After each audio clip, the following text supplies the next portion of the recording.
মহালয়া হল পিতৃপক্ষ এবং দেবীপক্ষের সন্ধিক্ষণ। এর মাধ্যমে দুর্গাপূজা উৎসবের সূচনা হয়। দেবী দুর্গা এই দিন পৃথিবীতে অবতরণ করেছিলেন বলে বিশ্বাস করা হয়। বাঙালিরা ঐতিহ্যগতভাবে দেবী মাহাত্ম্যম শাস্ত্র থেকে স্তোত্র পাঠ করতে মহালয়ার দিন ভোরে ঘুম থেকে উঠে পড়ে। মহালয়া আমরা কেন পালন করে থাকি এবং এর মাহাত্ম্য কী সে বিষয়ে আজকে আলোচনা করব। সুতোপার কন্যা চ্যানেলের পক্ষ থেকে সকলকে নমস্কার জানিয়ে শুরু করছি আজকের আমার এই ভিডিও।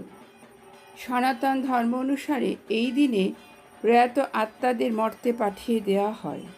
প্রয়াত আত্মার যে সমাবেশ হয় তাকে মহালয় বলা হয়। মহালয় থেকে মহালয়া। পিতৃপক্ষ অর্থাৎ অমাবস্যার শেষ দিন এটি এবং দেবীপক্ষ অর্থাৎ পূর্ণিমার সূচনা। পিতৃলোককে স্মরণের অনুষ্ঠানই হলো মহালয়া। এমনটি বলা হয়ে থাকে যে পিতৃপক্ষের অবসানে অন্ধকার অমাবস্যার সীমানা ডিঙিয়ে আমরা যখন আলোকময় দেবীপক্ষের আগমনকে প্রত্যক্ষ করি তখনই সেই মহালগ্নটি আমাদের জীবনে মহালয়ার বার্তা বহন করে আনে। এক্ষেত্রে স্বয়ং দেবীই হচ্ছেন সেই মহান আশ্রয়।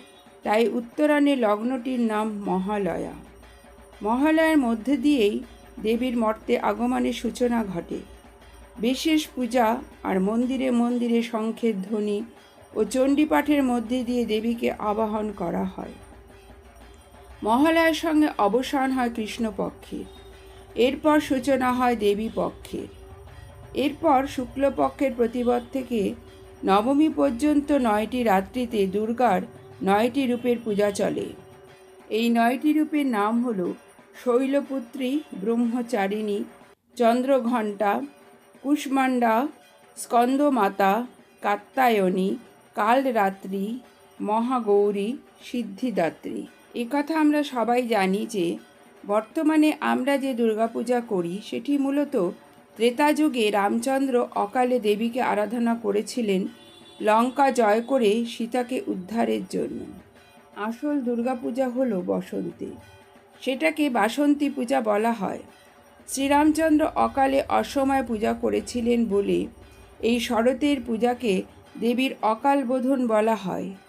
কালিকা পুরাণ অনুসারে রাবণবধে রামচন্দ্রকে সাহায্য করার জন্য রাত্রিকালে দেবীর বোধন করেছিলেন ব্রহ্মা। পুরাণ মতে সূর্যের উত্তরায়ণ হচ্ছে দেবতাদের দিন। উত্তরায়ণ অর্থ বিষুব রেখা থেকে সূর্যের ক্রমশ উত্তরে গমন। সূর্যের এই গমনে সময় লাগে 6 মাস। এই 6 মাস দেবতাদের একদিনের সমান। দিনের বেলায় জাগ্রত থাকেন দেবতারা, তাই দিনেই দেবতাদের পূজা করা শাস্ত্রের বিধান। অন্যদিকে সূর্যের দক্ষিণায়ন দেবতাদের রাত। দক্ষিণায়ন অর্থ বিষুবরেখা থেকে সূর্যের ক্রমশ দক্ষিণে গমন। সূর্যের এই গমনকালের ব্যাপ্তি হল 6 মাস। দক্ষিণায়নে 6 মাস দেবতাদের এক রাতের সমান। স্বাভাবিকভাবেই এই সময় দেবতারা ঘুমান, সে কারণেই রাতে পূজার বিধান নেই শাস্ত্রে। শরৎকাল দক্ষিণায়নের সময়, দেবতাদের রাত্রিকাল। তাই শরৎকাল পূজা অর্চনার উপযুক্ত কাল নয়, এটি অকাল। অকালে দেবতার পূজা করতে হলে তাকে জাগরিত করতে হয়। জাগরণের এই প্রক্রিয়াটিই হল বোধন।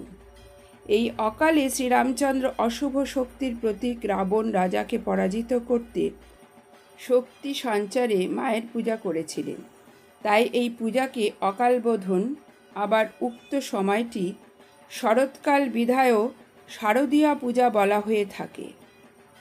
বাংলার মাটিতে যেভাবে দুর্গাপূজার গুরুত্ব রয়েছে ঠিক সেইভাবে মহালয়াও পালিত হয় ব্যাপক আড়ম্বরে। বাংলার সবাই মহালয়ার জন্য অপেক্ষা করেন, কারণ এখানে দেবী দুর্গাকে কন্যারূপে মানা হয়। এই দিনে দেবী দুর্গার প্রতিমা তৈরি করা হয়, তার চোখ আঁকা হয় এবং প্রতিমাসহ মণ্ডপ সাজানো হয়। দেবী দুর্গার প্রতিমা তৈরির কারিগররা আগের থেকেই কাজ শুরু করলেও মহালয়ার দিন প্রতিমাকে চূড়ান্ত রূপ দেন। আর এটাই প্রথা হয়ে আসছে বহু যুগ ধরে। মহালয়ার দিনে পিতৃপক্ষ শেষ হয় এবং এই দিন থেকে দেবীপক্ষ শুরু হয়। দেবীর আগমনী সঙ্গীতই হল মহালয়া। মহালয়ার ধারণাটি মহাকাব্য মার্কেন্ডেয় পুরাণ থেকে দেবী মাহাত্ম্য গল্প থেকে অনুপ্রাণিত।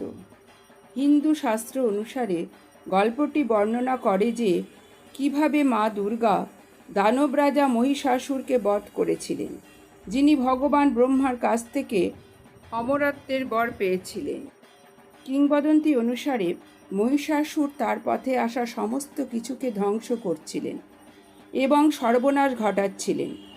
দেবতারা যখন অসুরকে পরাজিত করতে ব্যর্থ হন, তখন তারা তাদের সমস্ত শক্তি একত্রিত করে দেবী দুর্গাকে তৈরি করেন, যিনি পরম তৃপ্ত ভগবান ব্রহ্মা, ভগবান বিষ্ণু এবং ভগবান শিবসহ সমস্ত দেবতারা তাদের অস্ত্র দিয়ে আশীর্বাদ করেছিলেন দেবী দুর্গাকে। 9 দিন ধরে দেবী দুর্গা এই তীব্র লড়াইয়ে শক্তিশালী অসুরকে পরাজিত করেছিলেন। 10ম দিনে মা দুর্গা অসুরকে বধ করেন। এই কারণেই 9 দিন ধরে নবরাত্রি পালিত হয়। বিশ্বাস করা হয় যে মহালয়া অমাবস্যায় সম্পাদিত আচারগুলি আশীর্বাদ, সুরক্ষা এবং সমৃদ্ধি নিয়ে আসে। এই বিশেষ দিনে মহিষাসুরকে বধ করে অশুভ শক্তির বিনাশ ঘটিয়ে শুভ শক্তির আরাধনা ঘটিয়েছিলেন দেবী দুর্গা। তাই মহালয়ার গুরুত্ব অপরিসীম। এই দিনটি দুর্গাপূজার বহুল প্রতীক্ষিত উৎসবে সূচনা করে। মন্দের ওপর ভালোর জয়ের উদযাপন শুরু হয়। আগামী মহালয়া আপনাদের সকলের ভালো কাটুক, সেই সঙ্গে দুর্গাপূজার শুভেচ্ছা থাকলো সবার জন্য। শেষ করছি আজকের আমার এই ভিডিও। যদি ভিডিওটি ভালো লেগে থাকে তাহলে চ্যানেলটি সাবস্ক্রাইব করে সঙ্গে থাকবেন। পরবর্তীকালে অন্য কোনো ভিডিও নিয়ে আপনাদের সামনে হাজির হয়ে যাব। ধন্যবাদ।